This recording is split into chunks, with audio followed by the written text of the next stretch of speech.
Olá, corretores de passado, olá, corretoras de passada, eu sou Otávio Gá, este é o Super 8 e hoje eu tava a fim de falar de uma coisa inesperada. Aí eu fui na aba de comunidades aqui do canal, pedi sugestão pra vocês e esbarrei nessa que me entusiasmou muito pra falar aqui no Vale Crítico. Então agora vamos voltar um pouquinho no tempo pra falar sobre esse suspense fantástico que fascinou muita gente em meados de 2000 e ainda hoje costuma ser lembrado com certo carinho. Vamos nessa? Digo, simbora?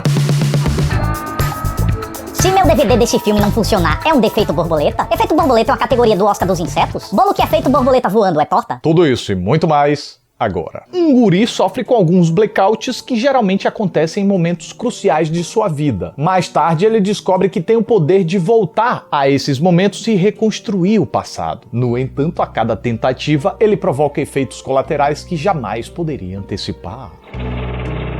Eu já tinha assistido a Efeito Borboleta pelo menos umas 3 vezes, com a diferença de uns 3 ou 4 anos entre cada uma, e curiosamente o filme me despertou o mesmíssimo sentimento misto em todas as vezes. Enquanto algumas coisas me entusiasmam muito, outras me deixam tão frustrado. A verdade é que tudo envolvendo os conceitos do filme é maravilhoso. A premissa é criativa, os problemas são curiosos, a estrutura é atraente, os personagens são marcantes, mas talvez o projeto não tenha sido realizado pelos profissionais que melhor poderiam explorar tanto potencial. E isso resultou numa obra interessantíssima, mas com uma visão de mundo tremendamente adolescente. Só que vamos destrinchar para eu deixar claro o que eu penso e por que eu penso o que eu penso. Viagem no tempo no cinema não é nenhuma grande novidade. Não é hoje e não era nem mesmo em 2004, quando o filme foi lançado. No entanto, a forma como Efeito Borboleta explorou o tema tem as suas particularidades elogiáveis. O protagonista Evan não usa uma máquina para viajar a outros tempos. Usa a mente por causa de alguma condição genética. Ele não tem flexibilidade para escolher a data para onde quer ir, mas é limitado por suas anotações. E em vez de se focar nas viagens temporais em si, no destino das viagens, o filme está mais interessado nas consequências no presente, mesmo que dedique um certo tempinho às causas no passado. E essas causas servem mais para atiçar o espectador. De introdução, enquanto apresenta os personagens, as circunstâncias e as relações que vão ser úteis ao enredo lá na frente, esses apagões do protagonista que o filme incrementa são mistérios muito convidativos. Por que o Evan tem esses apagões? Por que ele faz coisas estranhas durante alguns deles? O que aconteceu em volta dele durante outros? É como se o filme estivesse montando um quebra-cabeça diante da gente e sonsamente deixasse faltando algumas peças cruciais pra gente ter a imagem do todo.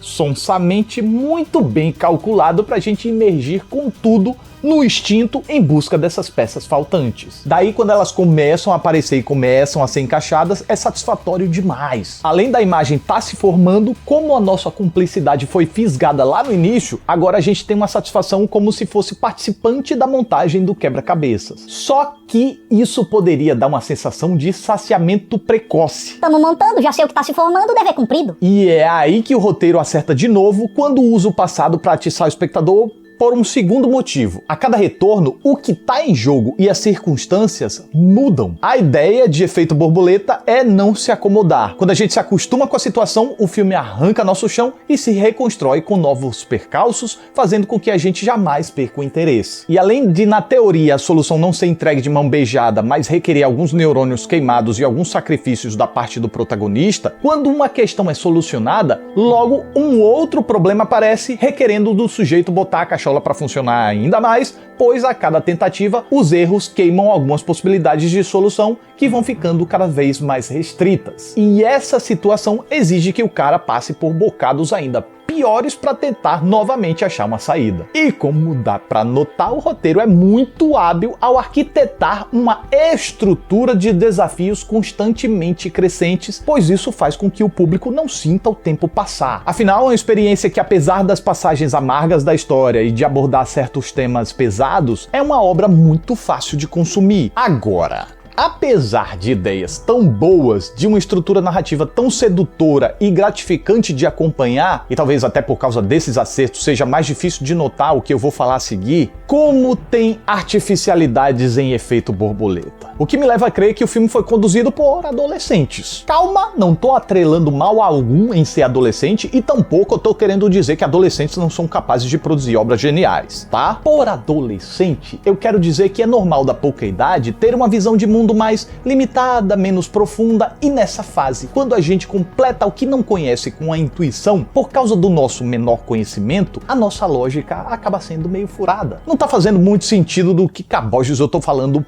na prática do filme, né? Pois vamos lá colocar as coisas em ordem. O primeiro problema de artificialidade tá nos personagens. O filme tá entupido de atitudes pra lá de esdrúxulas. Os personagens não reagem às questões da vida de forma natural ou parecem ter vontades próprias. Parecem marionetes forçadas a incorporar as aloprâncias alheias à realidade do roteiro. Parece que o elenco precisou desaprender como o ser humano funciona pra se adequar às necessidades do projeto. Claro, não acontece o tempo todo e o roteiro ainda tem algumas sacadas condizentes, como a dor de cabeça que o Evan tem quando reconstrói a memória, mas ainda assim esses problemas acontecem ao longo de toda a trama com a frequência que não deixa a gente superar uma birutice até chegar à próxima. Além do mais, esse descompensamento acontece não apenas com os personagens principais, mas também com os secundários e até com os figurantes. Ou vai dizer que esse cara magrelo seminu caminhando numa fraternidade feminina seria encarado assim de boas e ainda esbarraria com uma peladona no banheiro que se exibiria de boaça, como se nada tivesse acontecendo. Só nos sonhos molhados da dupla de diretores roteiristas, e aqui no filme que eles decidiram reproduzir esse sonho. E não para, tá cheio de exemplos esdrúxulos. Eu poderia ainda mencionar coisas como essa menina que acha sexy quando um cara desmaia, um pedófilo que se cura magicamente depois de tomar esporro de um pivete, essa vidente que diz frases sem sentido só pra fomentar os mistérios do filme, o que não seriam problemas suficientes pra comprometer os méritos da produção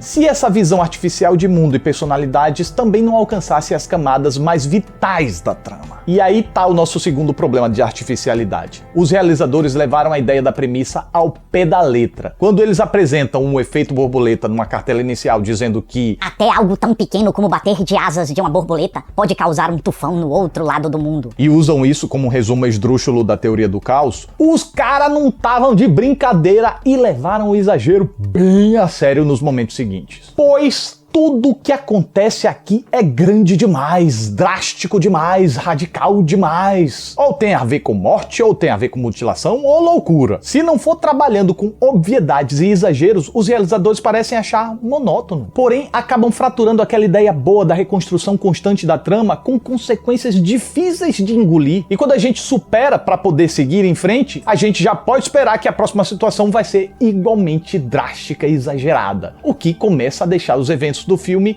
antecipáveis. E além do mais, o que era para ser desafiador pro Evan acaba sendo simplificado, já que, como é tudo muito grande, ele consegue detectar com muita facilidade onde nasceu o problema X que ele quer resolver. E se a gente consegue antecipar isso com facilidade, acaba perdendo um pouco da graça. E pelo menos a minha experiência foi prejudicada significantemente por isso, sim. No meio disso, o elenco, coitado, até parece culpado, mas obviamente a culpa não é dele. Já vi muitos desses atores e atrizes em outros trabalhos onde tiveram interpretações muito mais convincentes. Então o Galerei entrega o que eu presumo ter sido cobrado e faz o que pode para dar alguma credibilidade ao trampo. Ok, esse pitzinho da Amy Smart mais fake que nota de R$3 é a limitação dela mesmo. Mas, em geral, ela não tá mal não, ela tá até bem no filme. Considerando que tem que entregar o que é pedido e que as falhas são dos comandos que ela recebeu.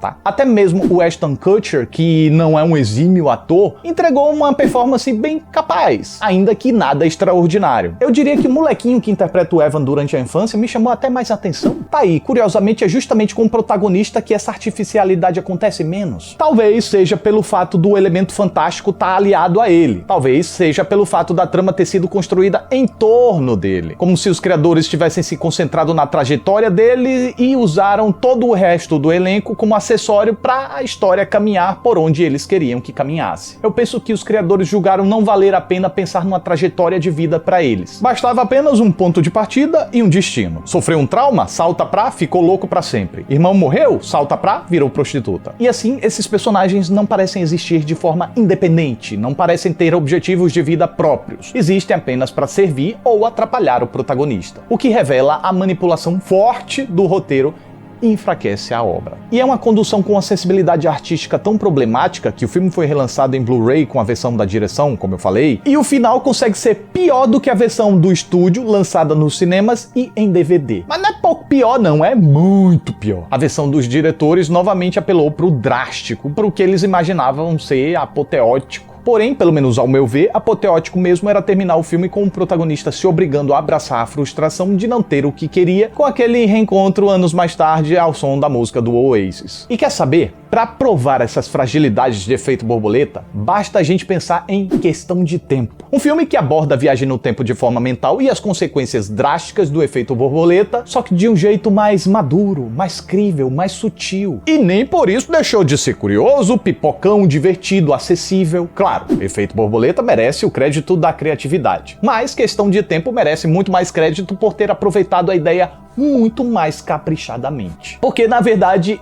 esse é o grande problema de Efeito Borboleta. Tem uma premissa, ideias, estrutura, conceitos criativos e maravilhosos. Mas o desenvolvimento da trama só encontrando espaço no exagero e a narrativa com pouca noção de plausibilidade acabou dando origem a uma obra que, pelo menos pra mim, morde a sopra o tempo todo. Acredito ser um bom filme, mas nada espetacular.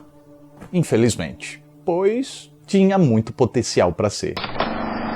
E lá vai minha reação enquanto eu assisti ao filme. E você aí, concorda comigo ou discorda comigo? E aí, gostaram da surpresa? Preferem vídeos assim, de filmes que passaram e são ainda marcantes? Ou preferem que eu fale de filmes mais recentes que não necessariamente são tão conhecidos assim? Comenta aí pra eu ter uma noção do que vocês querem ver. Então é isso, mais um Super 8 tá chegando ao final. Eu fico muito grato pela atenção de vocês. Muito obrigado, até a próxima e...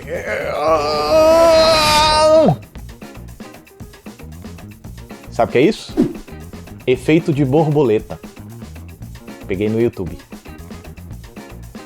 Tchau.